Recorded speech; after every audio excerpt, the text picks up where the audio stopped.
giant fight between border agents and protesters, and it was all caught on camera, as you can see. That scuffle happened Sunday at the San Ysidro port of entry. Yeah, 10 News reporter Joe Little has more on the video and the question for protesters that still hasn't been answered.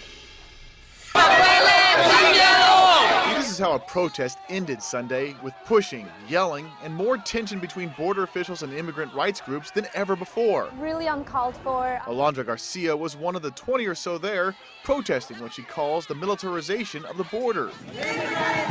That protest started like this, a simple march with chanting right outside the San Ysidro port of entry. At some point, it got out of hand. Started to push us, to harass some of us, to drag some of us as well. And people were being dragged by their feet. And then they started pushing the people. Then this gate, which is right outside the exit from the port, started being pushed back and forth. And then they started shoving the gate onto us. I was about to be crushed, literally be crushed under this gate. Now, we were given two videos, one showing the peaceful protest on the outside of the fence, the other video showing the scuffle on the inside, but we weren't given the video that shows how everything started.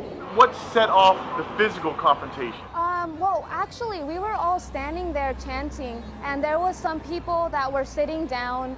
A Customs and Border Protection spokeswoman told 10 News the protesters went inside this gate even though they didn't have a permit to go in there. To ensure the safety of the traveling public using the facility, CBP agents worked to reestablish and maintain the perimeter. A perimeter that moved back and forth with a lot of pushing and screaming.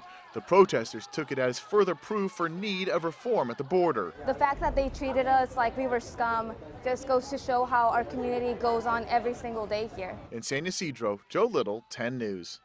10 News asked the protesters for the video that led up to the scuffle, but they have not responded to our request.